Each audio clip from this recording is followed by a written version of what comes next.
This is Broadcast Obituaries, Gone Too Soon. We exhume a short-lived TV series, episode by episode, give it a proper eulogy, and answer the burning question, was it canceled too soon or not soon enough? Analysis, nostalgia, and our final verdict on TV's fallen heroes. Hey everyone, I'm Rob. And I'm Aaron, and welcome back to Broadcast Obituaries. Today, Rob and I are moving on to episode 4 of Kindred the Embraced.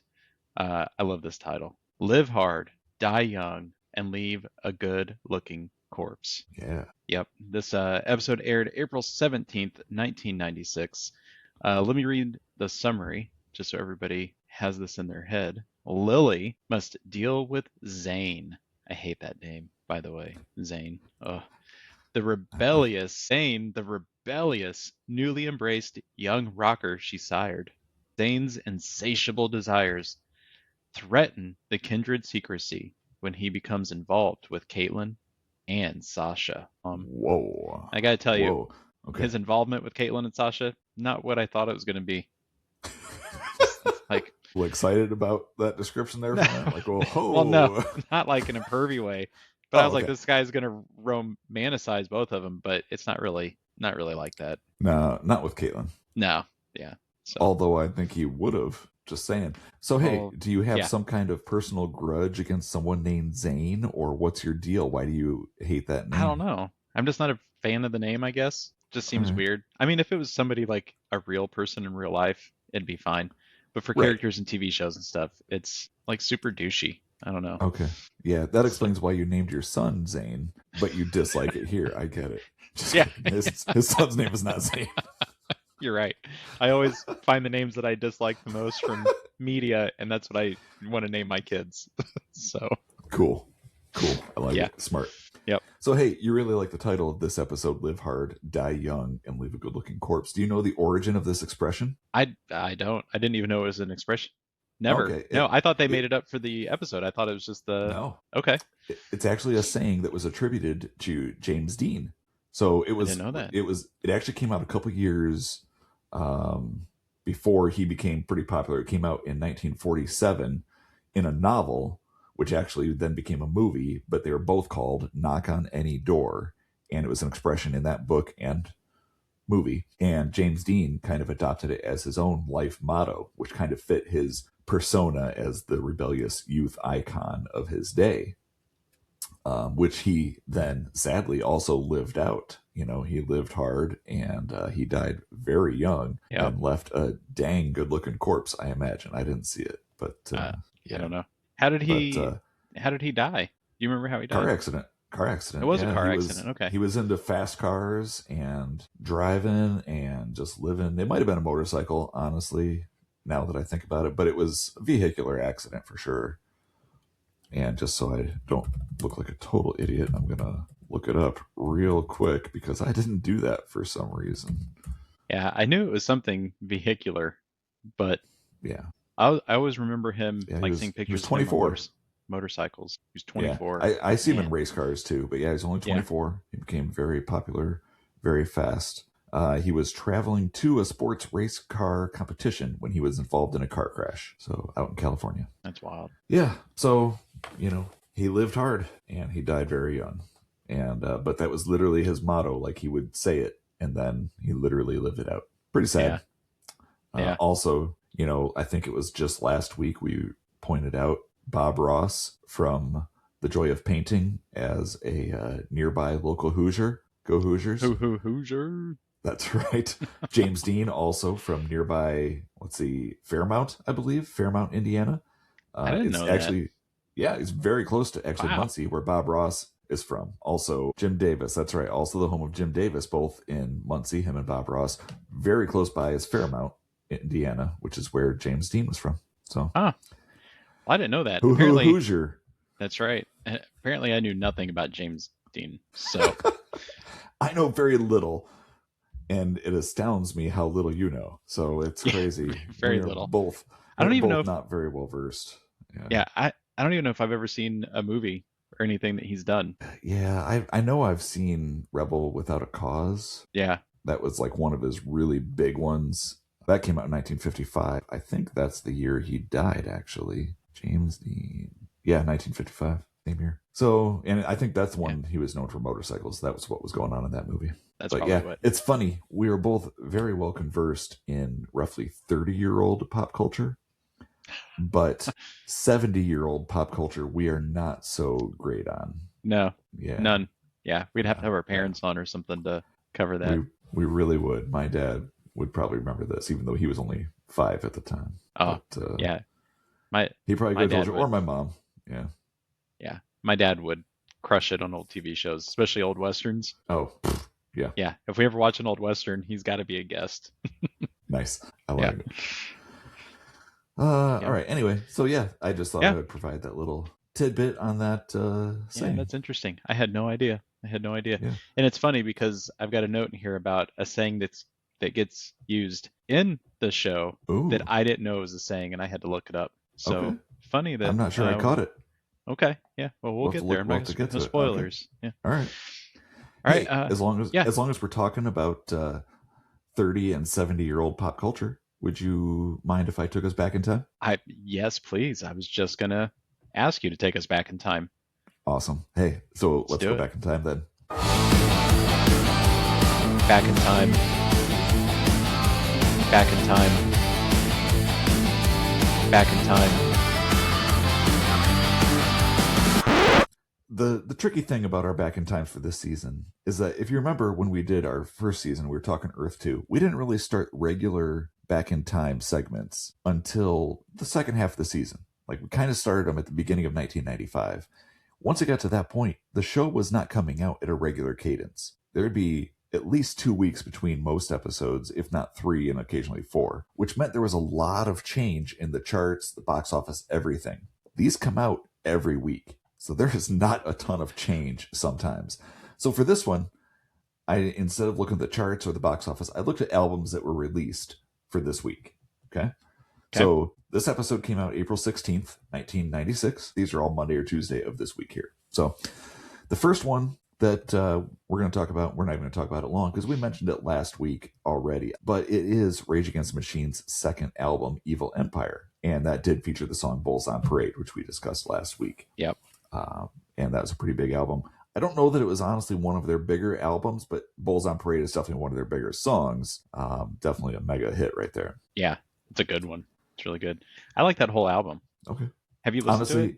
I don't think I've ever listened to a whole Rage Against the Machine album. Like, I like the hits. I could never get into deep cuts or anything like that. I've never owned one of their albums. I can tell you that. So and none of my friends did either. They didn't own them. So I heard the radio stuff, and that was, for the most part, that was about it. Yeah, gotcha. Yeah, it's good stuff. Just check it out. Okay. Maybe I will. Another one that we have here, it's also a sophomore album. It's by the band Local H, and it's called As Good as Dead. Do you know the band, Local H?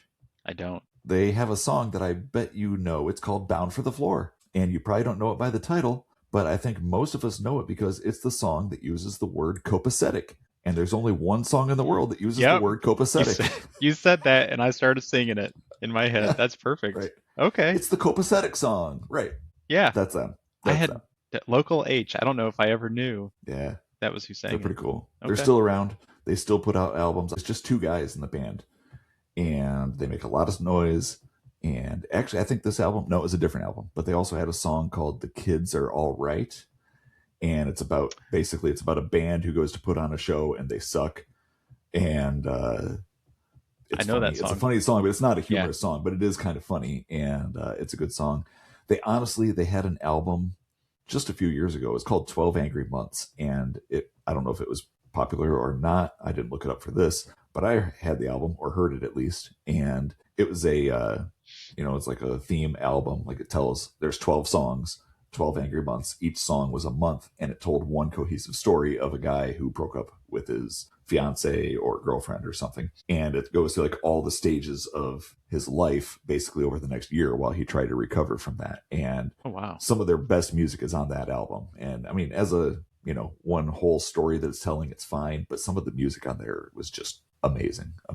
So highly recommend. Small group out of Chicago, and they still play around there a lot. I think they're coming here pretty soon. Honestly, I saw something pop up on Spotify telling me there was a concert coming here pretty soon. That's cool. I don't know if that's the kind of show I'd go to, but good band. Well, good band for sure. I wrote them down So I'll make sure I check them out. Yeah, Maybe check 'em probably out. tonight when I'm just hanging out for a little bit. Check it out. It's awesome. Put it on. Yeah. They also had a song which I just thought was interesting. It was on the same album called Eddie Vedder.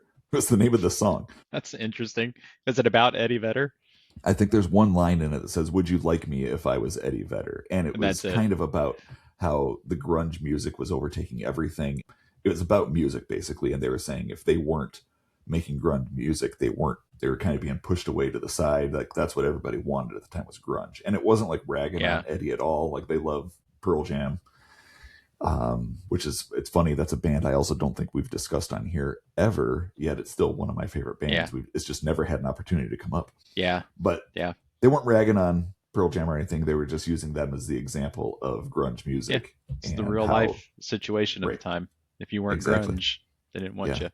We had another album come out here. It was called Farewell, and it was the last release. I think it was a live album from the band Oingo Boingo. Oingo Boingo. You know them? You remember them? I do. Late 80s and 90s? I do. So here's how you know them. I can tell you how you know them. You know who their lead singer is. And it's not because he went on and had a lustrous solo career. He went on and did something totally different. It's Jared Leto, isn't it? I wish. No, he was 30 Seconds to Mars. 30 Seconds to Mars. I know. And like I know. I'm 10 years later. No. Yeah. The lead singer of this band, lead singer and rhythm guitarist, his name was Danny Elfman. Danny Elfman. Okay. And I'm sure you've heard at some point the story how he was in a band. And you know, you say that, and now I can remember those things. He was also just on SNL 2 or 3 weeks ago. Okay. He was playing drums for the musical act. Interesting. And I remember seeing who was the musical act? I don't know, some dude. It was SNL. It's pretty late by the time SNL's around. When the music act gets up, I'm usually falling asleep. So that's about it for me. Yeah. But yeah, man, he did so much good stuff. Yeah. Like all the classics. Anything Tim Burton was that guy. Right. He's on all of it. I think he even did the vocals in A Nightmare on Christmas. He did. For Jack Skellington? He was, yeah. He played Jack Skellington, yeah. Yeah, just the vocals. Just the vocals, I mean, yeah. Chris Sarandon did the speaking points. Actual voiceover, yeah. Right. Yeah, so I thought that was neat. I've never actually listened to Oingo Boingo, but... Yeah, I was like, as much as I like 80s and 90s music, I can't place any of their actual songs, so they're probably not in my playlist anywhere. I think they are most famous for having birthed the musical composition movie score career of Danny Elfman. Let's see, another album that we had here. You know, honestly, this is an artist that I have never listened to, but he was a huge deal in the 90s, honestly. And the album was called Ice Cream Man by Master P. Remember Master P? I don't remember Master P. Oh, wow. At all. Okay. Well, let's move on then. So... Who was he? Now you got to tell me. He was a rapper. He's a rapper? Yeah. So, but I remember him clearly. Like he was. It seemed like he was huge at the time. Master P. I'm not sure what you might find looking him up. Might not be safe for podcast. NSFP. Yeah. I mean, there's some stuff, but I don't recognize him. I see a picture of him. I don't recognize him. Yeah. No, but I mean, he had a lot of music out in the 90s. Yeah. A lot of music. I bet if I listened to some of his music, I would probably recognize some of it. Yeah, probably. Some of it crossed over into like mainstream stuff. Yeah, I had friends growing up that listened to them exclusively to rap music. So I'm sure they know I've heard it. I'm sure I've heard it. Yep. So. And just as I mentioned, since we've talked about a lot of different rock here and some rap, there were 2 country albums that came out the same day here. One was Brooks and Dunn with Borderline, and the other was Toby Keith with Blue Moon. Oh, man. Both my favorites. Just I knew it. Repeat. I wake up to those. They're my alarm. Okay. I believe you. I totally believe you. Good for you. Yeah. I'll say this. I'm not a country music fan. I can listen to it, but it's one that unless somebody just puts it on, I'm not going to ever go to it. I would rarely turn country on. There's actually a good bit of modern country, like very modern, that they make now, which sounds kind of old, that I do really like. You know, Sturgill Simpson, I think, is really cool. Stephen Wilson Jr., we talked about him briefly a while ago. Tyler Childers. There's some really cool stuff out there, and I could definitely go for it, but I almost never turn it on. But there was definitely a period in the 90s where there was some stuff that like really crossed over into the pretty mainstream. So I did pick up quite a bit of it. I was never a big fan of Brooks and Dunn, even though one of them has the same last name that I do. And Toby Keith I know a little of, but I couldn't tell if it was anything off of this album. So I just thought I'd point it out for all of our country fans out there. I know there's a lot of you. A couple of big releases here. I hope you enjoyed these and still play them on repeat like Aaron does. Yeah. No, all joking aside, country's huge. Oh, country my music goodness. is just massive. It's crazy. And I get it. I get why. So good for them. We've talked about this. Just because something is not our thing doesn't mean it's bad. I wouldn't say anything bad about country music. It's typically not my thing. It is not what I grew up with very much, and I'm not too interested in it, but I could be interested, if the right thing comes along, it's just not something I want to listen to for the most part, but nothing wrong with it, that's for sure. Does bluegrass fall into country music? Because I do like bluegrass. I call it a subcategory. Okay. I call it a subcategory. And I do listen to some of that as well. I give you that. So I do have some friends, hope you're listening out there today, who did go to a country concert not too long ago. I wish I could tell you who it was that they went to see. But they, at one point, they brought out banjos and played a bunch of classic, bluegrass stuff. Oh, that's cool. Several different numbers. It was just straight up bluegrass in the middle of this country concert, which I think is pretty awesome. That's pretty cool. Yeah. Anyway, that is just a taste of 1996. That's all I've got for us. I'm back in time today. It probably took much longer than we needed to talk about 6 albums, and 2 of them were country albums we grouped together even. But I just really love those conversations. I kind of picked out a couple albums there at the beginning that we really could just have a conversation about because they weren't anything special. As good as Dead by Local H. Yeah, there's some good songs on there. Does it need 5 minutes of discussion by us? Probably not, but I think it was interesting stuff, personally. It is. It's good stuff. I like them. Yeah. I like getting the Blast from the Past. Now, I wasn't familiar with a lot of the albums this time, but there was not much out. There was not a lot out. But I like it because it gives me something that I can go and check out and listen to. Yeah. And see what's up with it. So. All right. So we want to dive into our episode for the day. Dive in, literally. Live hard, die young, and leave a good-looking corpse. Yeah. This was an interesting episode. It was really kind of just one storyline that just kind of went through the show, which kind of threw me. And I'll tell you right now off the bat, I got a little bored. I think the show's got me programmed to be a little more ADHD and just want to see a bunch of different stuff going on. But it was all just about this one guy, Zane, the whole time. Zane. I know, that guy. I was pleasantly surprised to see the opening of this. It opens with, and we all remember this from the CW shows, you'd have that weird small club intimate singer episode, and that's how this one opens. Zane is up on the stage, shirt unbuttoned, just singing his heart out, and I don't know, it's just really weird to me to get that because you don't see that much anymore. I can't think of the last TV show I saw where it had a scene like this. Honestly, I got to tell you, when I as soon as it started and it was doing that scene, I heavily rolled my eyes. They almost rolled out of their sockets because it's not something that I care for. I mean, I love music. We talk about it all the time here, obviously. But when they put music into a TV show like this and feature it so heavily, for some reason, there is something about me that I just don't care for, especially when it's not great music. And this was not great music. Oh, and it was supposed to be amazing. And I was just seriously, this is this guy's supposed to be the next big music star. And I just don't it's fine. There's nothing wrong with it again, but it was not the kind of music that is going to make women swoon over him as they all were in the club and make him go completely nuts. Yeah. That's what got me. Cause the whole time he's singing, Lily and Julian are up there talking it. And obviously Lily, I mean, she sired this guy. And they are in love. I don't know what's going on with Julian and Lily at this point. I think Caitlin's in the way, and they're kind of on the rocks, maybe. Yeah. But Lily just is this guy is the greatest thing since sliced bread. He's amazing, and I'm right where you're at. I was he's not that great of a singer, and his stage presence is weird. I don't know what's going on here. It actually makes her reminisce about seeing Elvis back in 1955. Yep.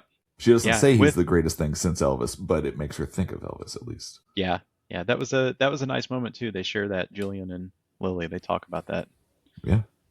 Apparently he was there with her.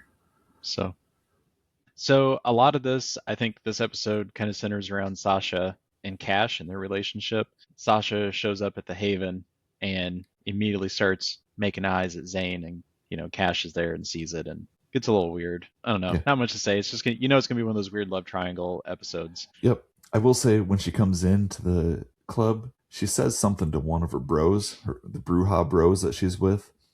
And I couldn't tell, but I got the impression that they were robbing a gas station, which is confirmed later in the episode. That's what they were doing. So they kind of lay the groundwork right there that that's what was going on. They just knocked over a gas station. Now they want to go hit something next that's going to, get them more money. Yeah.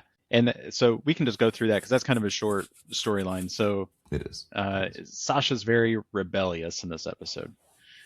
Julian approaches her multiple times, asking her to come live with him, stay with him, don't get involved with the Bruja, they're bad news.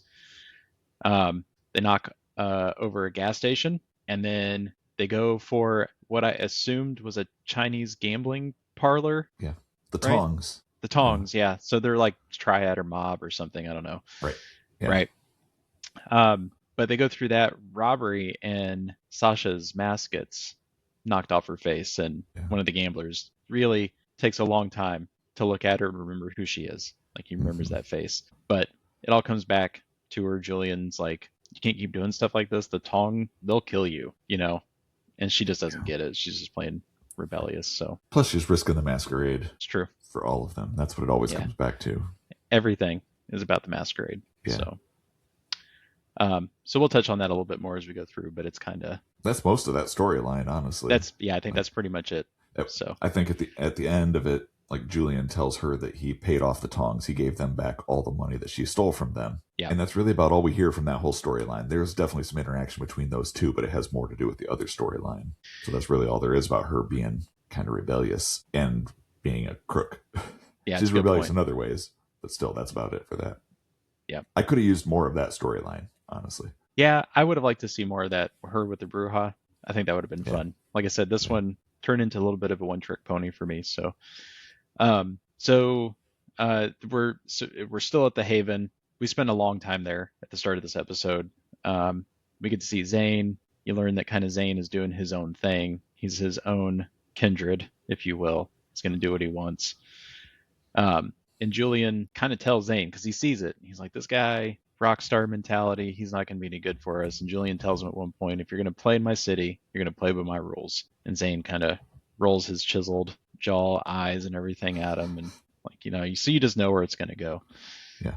And this is where we get to see the problem that Zane's going to be. So we learn early on that Zane was a drug addict, and Lily turned him to save his life. But I think his addiction followed him into, being a vampire. And Zane leaves the Haven. Sasha's pursuing him, but he's got other plans with this other chick, this other side girl. And he whisks this blonde off with him on the back of his motorcycle. And he turns her. He just is like, I'm going to let her be free. And he turns her. No permission from Lily or Julian. He just does it. Or her. Her name is Grace. No permission from her. And no permission from her. Yep. And that's kind of their big thing. Otherwise, it's kind of illegal. They don't turn people that don't want to be turned. Yep. So I'm trying to make this more entertaining, but it's really just this one storyline. So Zane and Cash. Cash is kind of getting on Zane about it. Your addiction's not going to be any good for us. You're going to destroy the masquerade. Zane kind of brushes him off, right? He's addicted to blood. Right, basically. While that's going on, some of the excitement is in Grace's storyline. So, she wakes up out there in the middle of nowhere, talks to him, and she's like, what'd you do to me? And she's got blood in her throat. She's like, I don't think it's mine. He's like, hey, good luck out there, babe. And he takes off. She doesn't know what to do. She's walking down the street. She has heightened senses. She can sense everything except for the van that's barreling down on her in the middle of the road. And this van just, bam. I forgot about, I passed over that in my notes. Hits her. Next thing we know, she's being taken to the ER. They get her there. She's got no pulse. She has no blood pressure, and they start shocking her. And then I think they do that conversation with Zane and Cash and whatnot. Yeah. And then we cut back to the AR, and they're, pronouncing her dead. They cover her up with a sheet and everything. She gone. Yep. She gone. Yep. So Grace, after she passes, she's lying still in the hospital bed, covered up, and a priest is reading her last rites. Yeah. And Grace just pops up. And I don't know why I laughed so much, but I thought it was pretty great. The priest is shocked. He's just like, what is happening? Yeah. And she walks out of the room she's in. She just leaves, Yeah. So I thought that was pretty good. But at the same time this is happening, Frank and Sonny finally get to the hospital because they're trying to figure out what happened to this lady that got hit by a van. And Caitlin and the doctors tell Sonny and Frank, what happened. And I'm going to skip around in Grace's story because I think you're right. This is one of the better storylines. So Grace is kind of hiding out in the hospital the whole time they're looking for her, and which is funny to me. Like she's literally staring through a window, Yes. like 5 feet away from them. Like they could have just turned their heads and be like, "Oh, there she is." It's literally as Frank says, "Don't worry, we're gonna find her." And the camera pans, like points at the closet Yes. where she's hiding, and we can see her looking out of the window. And Frank like walks past, and she's looking out the window. It's hilarious. Completely oblivious. He's just He's a so terrible funny. detective. Yeah, So- right. He probably doesn't even know what she looks like. How's he going to go find a woman? He doesn't even know what she looks like. Yeah, but if he was a good detective, he would have known that somebody peering through the window the way she was is Well, probably yeah, not okay. I mean, he's definitely not a good detective. That's for sure. Yeah. But Grace, knowing that something is wrong, finds the hospital pharmacy, Yeah. and this is one of the best parts. She just walks up and demands drugs from the guy. Yeah. She's like, "Give me drugs," and he's like, "Do you have a prescription?" Like, I can't, And security guard sneaks up behind her, and she takes him out and steals his gun. And now she's holding up the pharmacist. She's like, "Give me something. Give me the drugs." She's like, "I can't feel my heartbeat. I don't know what's going on. You guys did something to me." She's freaking out. She still doesn't know she's a Kindred. So I feel kind of bad for her at this point. It's got to be pretty scary. Oh, absolutely. Yeah, she's very confused. Yeah. But then Frank shows up. He does find her. Yeah. He does. Good job. I guess the gunshot alerted him to where she might be. Yeah. And so he's talking to her, and she's holding her hand out, and he notices the stamp of the Haven on her hand. Yeah. So he's got a lead now. He knows where to go, see what's going on. At this point, he convinces her to hand the gun over. He says, "We're not going to hurt you. We want to help you. Hand it over." And she does. And I was waiting for him to grab the gun and then try to spin her into handcuffs or something. But he didn't. He actually was trying to help. What he said. He didn't want to help her. He got the gun. He turned around and looked. He's like, "Hey, I got the gun, guys." And then she turned around and ran out the window. I know. Yeah. And so. I felt bad for Frank because I'm sure that was some PTSD. Because just yet another person walking out of a window, which, as you know, happens a lot. As they do. Just happens a lot. Man, there's a window. Someone's going through it. Yeah. So I was waiting for Sonny to come over and be like, "Hey, Frank, she jumped out that window just like your wife did. And just like Alexandra jumped off that pier." I know, right? Yeah. He should have had an immediate meltdown, like a nervous breakdown. And then, as a return to what we got in the previous episodes, after she jumps out of the car, at which point she does, they're looking at her, she gets up and she walks away off this car that she lands on. And then we get Kindred the Embraced, one of our title cards that they show for half a minute before they cut away to the full commercial.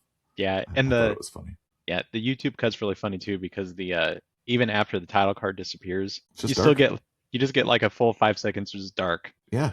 Did the show crazy. I kept wondering if it was it lagging? Did it pause or freeze? What is happening? Yeah. What's going on here, guys? Yep. Yeah. So Grace is still out there running around. Grace is out there, yeah. She's gonna be a problem for a little bit, a loose end. Cash finds out about Grace and he tells Julian. He's like, "Hey, somebody, sired a Kindred without permission." And Julian says, "Go find this girl. Go get her." So he does. It's amazing. Bring her to me. Yeah. Right before she was getting ready to feed on this poor guy, she sits down on a bus stop bench. Yeah. And she's staring at this guy. It's daytime. She's staring at this guy's neck. Her vision gets all wonky. They do some inverted colors.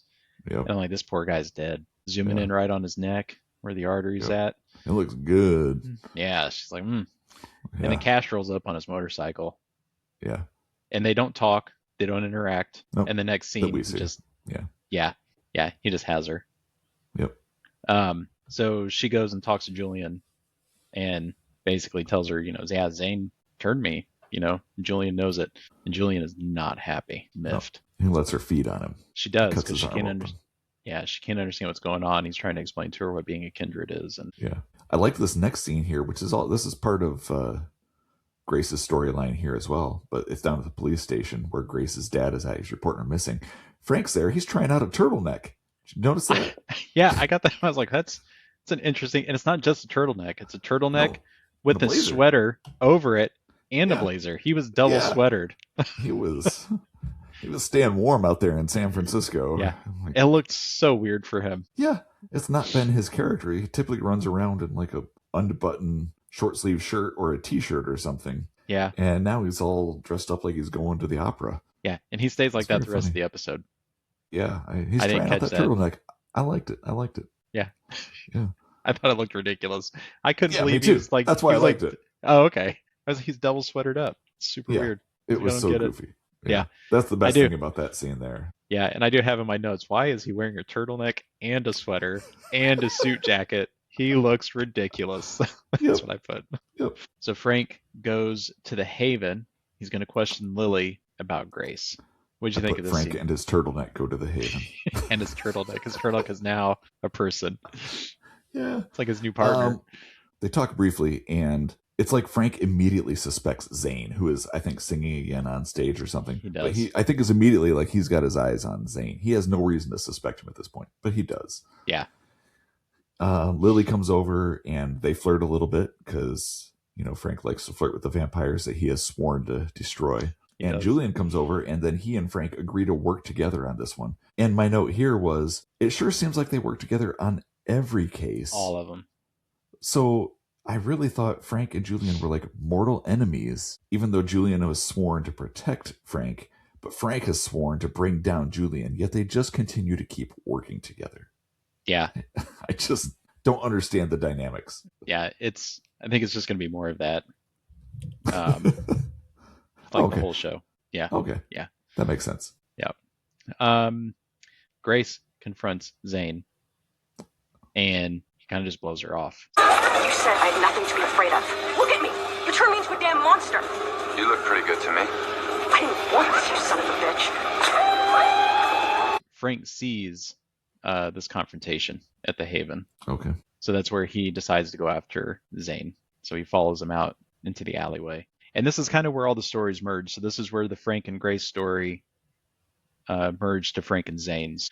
Frank goes out into the alleyway, and Zane is not there until you get a cool camera spin, and he's just Spider-Manning on the wall. Yep, exactly. And he just goes after Frank. He just decides to attack him. Doesn't even know who this guy is. He's going to let him have it. Cash shows up and kind of helps him out, helps Frank out. So more of a distraction, really, because I think Cash gets knocked out, and then somehow Frank captures Zane. So it's a little weird to me. There's just so many. Like, honestly, we haven't even talked about Zane a lot, but he is in so many scenes in this thing. And so there's one summer in here where Sasha is waiting for Zane, and they meet up like in this little gazebo type of deal, and she says this ridiculously cheesy line. My mother always told me, never stare at the sun. Well, now I wish I did. That way it'd be burned into my memory. I like the night. I like the moon. It's subtle, and it's harsh. The night makes everything look dead. Not dead. Different. He responds with even more cheese. Like, he just slathers that cheese whiz all over what it was that she said. It's just so cheesy. And then he's like, hey, I got this for you. And he gives her a skeleton earring. Like, just one. Oh, yes. And, they talk about, like, she pulled off that heist and how she felt about it. Like, she didn't even care if she died. And he kind of agrees that's how he feels, too, about life. And then I think she starts unbuttoning her shirt, or he starts unbuttoning it for her. Yeah. And my notes just go to bow chicka bow wow. In this random gazebo. Right. So. Yeah. But like stuff like that is happening in practically every other scene throughout this episode. Yeah. And it's always him with all these different chicks. Yeah. And that's why I was like, I kind of got bored with it because it was too much just Zane. I was like, there's should be more going on. But so that's kind of where the Frank and Zane and Grace storyline collide. Through this, the big one with Julian is Julian doesn't like Zane. He wants him gone. He's trying to figure it out. And once he finds out that he's, sired Grace, he's like, he's got to go. Got to have him. And that's what Cash actually shows up for. He sends Cash after him. Mm-hmm. There's a fun scene with Zane and Cash, though, where Zane's talking to Cash, and Zane tells him about what his grandma used to say. And that she says, everyone has a white dog and a black dog inside of them. Did you catch that? And yeah, what was the next part of it? How did it go? I didn't write that part Something else. down, but it Which was one like you feed? it's but which one you feed or which one wins is the person you'll become, right? White Yeah. dog being good, black dog Okay. being evil. Yeah. And at first I kind do of remember laughed that. at it. It sounded a little cheesy. I was like, but I should look that up. And it's actually like an old Cherokee metaphor, like an old story Okay. they used to tell kids about the Nice. white dog and the black dog that are inside of you, and you got to be careful which Yeah. one you feed and stuff. So it's pretty interesting. Yeah. I've definitely heard it before. I've never thought too much about the origins, but I Yeah, think I've heard I it had- as wolves, honestly, but same difference. Yeah.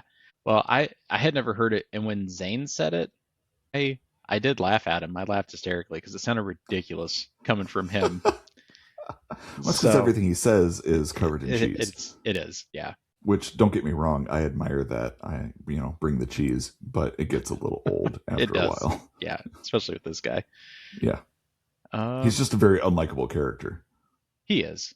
So Julian, Cash captures Zane, brings him to Julian. Julian puts him in a sunlight holding cell or something. Like Zane's Very weird. Yeah. he's in this dark space, but there's just enough sunlight in front of him that he can't walk out, I guess. It's weird. When it gets turned off, someone, we'll get to that in a second, but someone flips a switch, which I think turns off the sunlight. I couldn't understand what was happening. Yeah, and maybe and it's like also still the middle of the night, so it must be, because that's it's what not I mean. Sunlight. Because It's the got to next be like scene, UV it's still or something. Middle. Yeah. Yeah. But so they have a conclave. All the clan leaders come together, and they got to decide the fate of Zane. They all agree unanimously that Zane's got to go. Yeah. Was it Deadsy actually wanted Lily to be punished as well? Yeah. He didn't say death, but definitely wanted her punished. I think he was the only one. Not killed, but he wanted her to pay somehow. As the primogen of the Toreador clan. Yeah. Yeah. Apparently that's what they call the leader of the clan. And I got to tell you, I was still pretty surprised to see Eddie still sitting on the council. Yeah, I was shocked. Yeah. I could understand maybe Julian's got something in store for him, like he wants to use him in some way, but I don't think restoring him to his full rightful seat on the council is going to do anything for you, Julian, unless he's going to do what you want him to do, but he doesn't seem like right off the bat, he's kind of mouthy. Yeah. He gets put in his place, though. He gets a little embarrassed pretty quick. But yeah, so all of this comes after Julian's told Lily, like, this guy's got to go. He just make him leave town. Yeah. He gives her a chance. He's like, he's got to go, and doesn't work because they're in love. So even after even after the conclave, Lily's like, I know what I got to do. I got to kill him. I'm gonna do it, and she just can't. She just can't bring herself to do it. She shows up. Like, this is the weird part about this scene. She shows up to kill him with like a knitting needle. I was like, was she just gonna stab him in the neck and he's gonna die? I don't understand how that's gonna work, but it doesn't matter because he lays the cheese on her again. Right. And he quotes her some lyrics he's written for her. Just for her. Yep. About how she saved him and everything. Yeah. So Zane's in the cell. Right. And he has a visitor. Sasha shows up. Yeah. And he woos her and she flips the light switch and they just leave together, take off. Yeah. But the goal out by the train tracks. Yeah. The goal is suicide. Right. They're gonna go stand in front of a train and get hit by a train. How many times have you walked out or been near a train track and it's just been conveniently timed that if you wanted to commit suicide, you could just walk in front of the train? I love the coincidence for them. I've definitely seen, I've never actually thought about it personally, like how I would, like, I don't sit here looking out the window. If I wanted to, there is not a train in sight.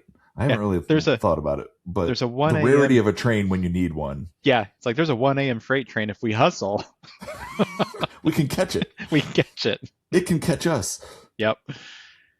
Yeah, and just as they get there, Julian and Lily and who else was with them? Somebody else was with them. Everybody, the whole party. I think the whole conclave. The whole gang. Yeah. Yeah, they show up and Zane and Sasha are standing on the tracks and the trains come in and Julian stands in front of them and he's like, I'm not between them and the train. Yeah, he's like, if you die, I'm gonna die. He's talking to Sasha specifically. Right. Yeah, he doesn't care about Zane. He wants Zane to die. Yeah. Yep. Yeah. But Sasha chooses Julian. She does. They get off the tracks and Zane doesn't commit to suicide and he steps off on the other side of the track. And at this point, I actually thought Zane was just going to disappear. Me too. Like, he's just going to get out of town now. He's gone. Yeah. Now he's going to go finally. Yeah. And the train passes. He's just hanging out. Yeah. Just chilling. It's like cool. Yeah. Yeah, But, but no, then Lily comes over and he looks at her and he's like, I'm glad it's you doing it. Yeah. Yeah, Yeah. and now this time she doesn't need her knitting needle. She just gets out her nasty claw. Oh yeah, her Nosferatu fingernail. Right. Apparently that's something they can all produce immediately, Ugh. like on their tip of their finger, and she Yeah. slashes his throat. Yeah. Down Apparently he he's dead. goes. Yeah. Yep. So. Yeah. So Yeah. Caitlin she's been in this episode too minimally, but I don't really get what her part in this is. It's not. She's just major. writing the story about Grace. Yeah, and what she ends up writing here, and like Frank kept trying to convince her, hey, you need to dig into this and talk about the Haven and just see if Julian's going to let you publish that. And she ends up writing a story about Zane and what he's done and what has killed him, basically. And yeah, that's the end of that storyline. Yeah, and then the episode ends. There's a big memorial for Zane at the Haven, this huge rock star that everybody adored, I guess. Right, everybody. So yeah. Cash comforts Sasha a little, trying to get back on her good side. Grace is there and Lily's there. Like they're all there watching. Everybody's sad. I guess all the women are sad and all the men are like, good. Who cares? Yeah. Get that guy out of here. He sucked anyway. Yeah. All those jealous bros. Jealous bros. Yep. Whatever you humans fear, you hunt down as freaks and monsters. Put them in a cage. Oh, or better yet, burn them at the stake. If the Elephant Man killed somebody, I would bring him down like any other criminal. That's my job. I don't know. I've told you, I was thoroughly bored with this one. It Okay. didn't do much for me. I was riding like a high from the last couple episodes. Like, this show's pretty cool. I'm getting on board with this. And then this one with Zane just sucked the wind out of my sails. I just didn't care. I don't disagree with you. This was definitely, I mean, the pilot was its own thing. Honestly, it wasn't great, but the next two were pretty good episodes. Yeah. This is definitely worse than both of those two. I didn't dislike it, but I've already said I don't like when they rely so heavily on the rock star motif. And when he's a guest star, like I don't care about that. And it's just weird. I don't care for it. And they did, like, it was similar to when Tim Curry was on Earth too for so many episodes, and they focused on the guest star so much when we barely knew the regular cast. Yeah. Let us get introduced to the regular cast and get bored of them before we have to bring in a special guest star to take up all of our time. That we don't care about. Yeah. That's a really good comparison. You're right. That's exactly what it is. You know? Yeah. Good job. Thanks. Yeah. It just came to me. Yeah. So sorry that my notes weren't great, but man, this is just a rough episode. I'm even shocked that you found good lines in this episode to bring up, because I was just trying to get through it. And I watched it twice. Oh, sorry. I did not. Trying to get good note. I was like, man, the first time I watched it, I was on my phone most of the time. I was like, let me put it on again now that I got an idea what's happening. And it was still terrible. There was one scene that we skipped over completely, which was fine. But it was Sasha and Zane hanging out together, apparently in a museum for some reason. I have no idea what they're doing in a museum. They don't seem like a real museum crowd. No, that was I think they were on a date. I thought it was a restaurant. I thought they were at like a fancy restaurant. Because Julian shows up. There's art on the wall. Julian shows up, and Zane causes a big scene. Like he's like, "Hey, everybody! It's the prince! It's the prince of the city!" And Julian's eyes are just wide. And he's like, "You better I'm gonna kill you, man! I'm gonna kill you, man! You are dead!" And but just so many scenes like that, and just so many with him. Like he was hitting on chicks all through this episode. Yeah, and he turned a short brunette girl, right? At least one other that we saw. So right. He was starting to put the moves on Caitlin towards the end. He did. I think Frank kind of put an that was right. That was right before Frank chased him out in the alleyway. Spider-Manning on the wall. Yeah. So I agree. It's just not a great one. We'll see what happens. Yeah. Anyway. It was not great. We didn't get to see any really good stuff with Sonny. No. You could have left Frank out of the episode. Honestly, it could have just been Caitlin doing the Grace storytelling, and Frank didn't have to get involved at all.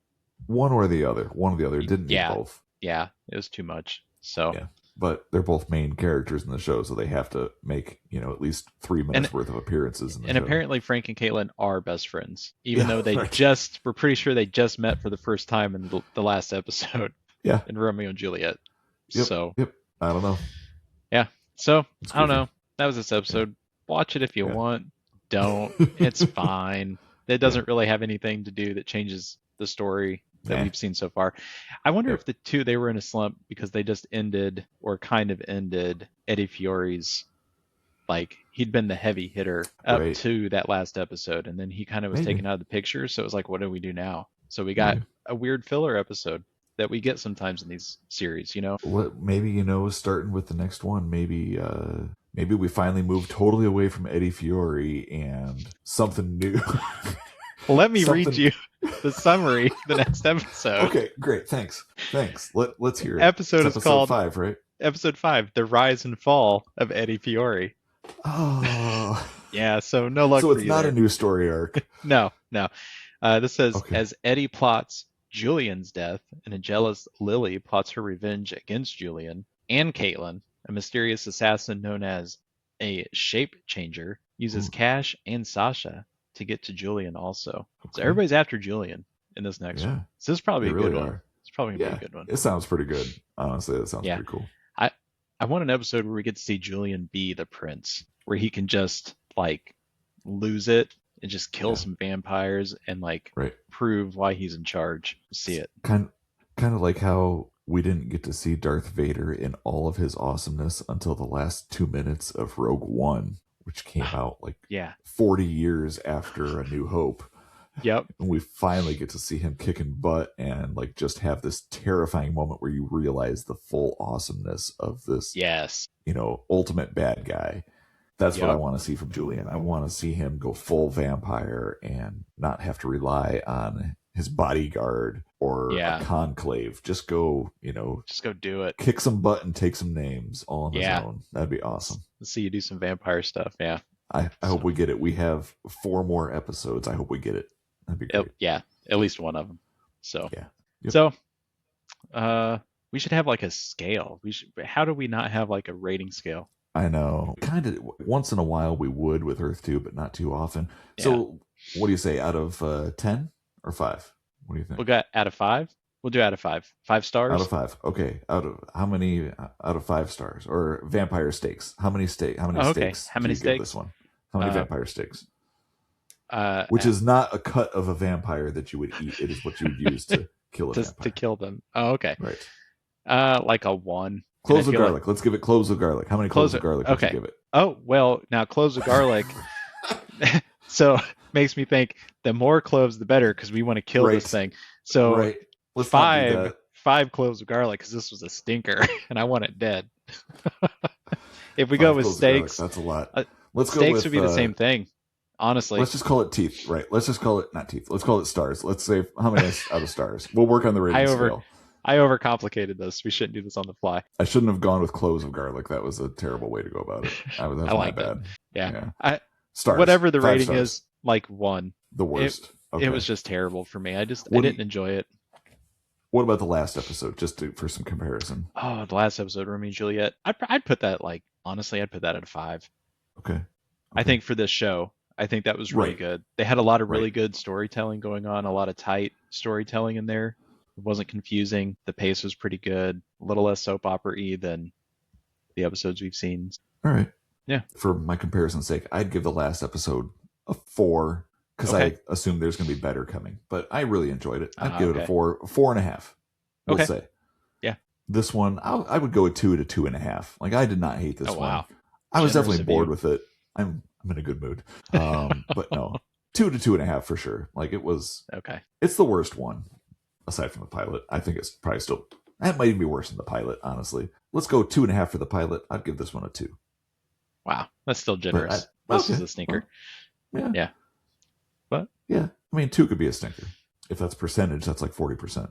2 out of 5. it's like failing. Yeah, definitely. Oh. But by that scale, really, you need a 3.5 to not be failing, which is fair. That's fair, I think. Yeah. So not a fan of this one. Okay. I hate that I have a pattern when I'm bored. I just can't get into it. It's just hard. So That's funny. Honestly, I think I take more notes when I'm bored because I have more time. Like, I'm not looking at the screen as much. I'm just like, I'll type this out Well, while I it have- keeps playing. yeah, most of my notes are just scene breakdowns, but there's no juice to them. You know what I mean? And that's Yeah. usually what I get. And this, I was just nothing stood out to me that much. So That's why you got to pull out the stuff that you can make fun of. but when it's that That's- boring, how do you find it? Yeah. And the boredom and the cheese. In the cheese. Yeah, I will So say much cheese. Zane looked like what is it, Handsome Squidward from SpongeBob? Do you know this character? You don't. You don't watch No. SpongeBob, do you? I've never seen an episode. I've seen bits and pieces, but I definitely don't know that character. Here, let me find a picture. But that guy, Perfect. they look the same. They could be twins. Handsome Squidward and Zane. It's loading. I'm very on the edge of my seat. Are you on dial-up? It's loading. What? Are you watching the lines come in as the picture populates? It's done. It popped in all at once, finally. But you can't tell me that's not Zane. You know who I thought he looked like? Did you ever watch Entourage? I didn't watch it, but The I'm Showtime familiar show? with it. One of the main guy on there. I'm dropping it into here for you. His name is Adrian Grenier. I think he looks just like him. Like, I had to double check and make sure that it was not him. Wow. Oh, wow. They look super similar. Yeah. Yeah, I think the guy that played Zane was Ivan something, though. Right. Yeah. It was definitely not I don't remember him. his last name. I looked him up. Me but- either. He was in a lot of stuff back in the 90s, apparently, but Yeah. I'm not familiar with him from anything else, really. So, all right. Well, yeah. hey, So that was this Yeah. episode. kind of a bummer. It was a bummer. Yeah. But Yeah. hey, we had a good time. Did we? I mean, That's all. we had a good time Right now. here. Right Okay, now. right now. Yeah. Yes. That's all I mean. So- we had a good time. But yes, Yeah. like, you could definitely, I feel you could probably watch this show, this whole series, and leave out this episode, and it would not affect your experience. Might No. improve your experience. And if But it you wouldn't- show up in the you're not next gonna miss episode, anything. yeah, and in the next one, the rise and fall of Eddie Fiore, Yeah. it doesn't matter why everybody's mad at Julian. Everybody's always mad at Julian. Right. So you're just going to be Yes. like, yeah, that fits. Yep. What's he going to do about it? You know? Yep. So, No big deal. No big deal. All right. all right. Well, hey, this has been fun. At least you and I talking here. yeah, so it's always a good time. Appreciate the time. Always a good time. So anyway, I have been one of the hosts today. My name is Rob. And I'm Aaron. We appreciate you listening. Don't Yeah. forget to like, subscribe, hit us on the socials. We're out there. And yeah, we'll see you next time. Talk to you next time. Yeah. You might see us, but we won't see you. So Sure. thanks for listening to Broadcast Obituaries. Thanks, everybody. Bye, everyone. Bye.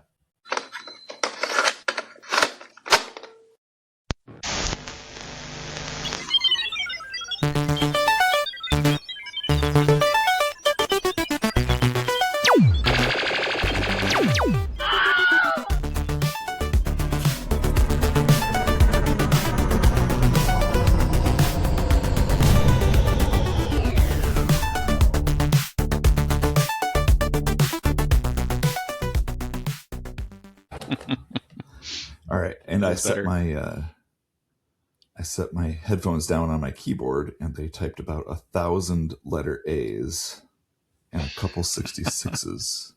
Okay, But no perfect. All right. 67s. That's too bad. So close. Not setting you up for close. that one this time, Nope. homie. And it's probably why I didn't take real good notes. I was bored. You definitely have a habit of not taking great notes when the episodes are not When very I- good. You did that in Earth Yeah. 2 a number of times, and it was always the did. scouting episodes.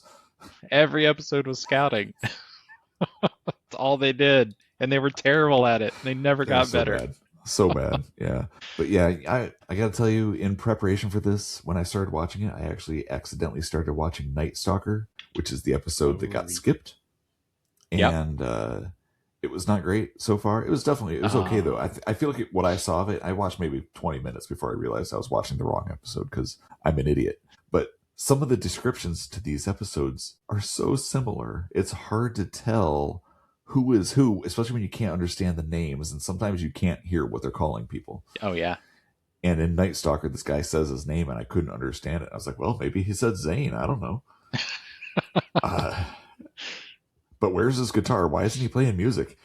Yeah. Which he never did. So I eventually figured it out. But I feel like it was better than this one to this point. So maybe they just wanted to, in that one, Sasha hadn't been turned yet.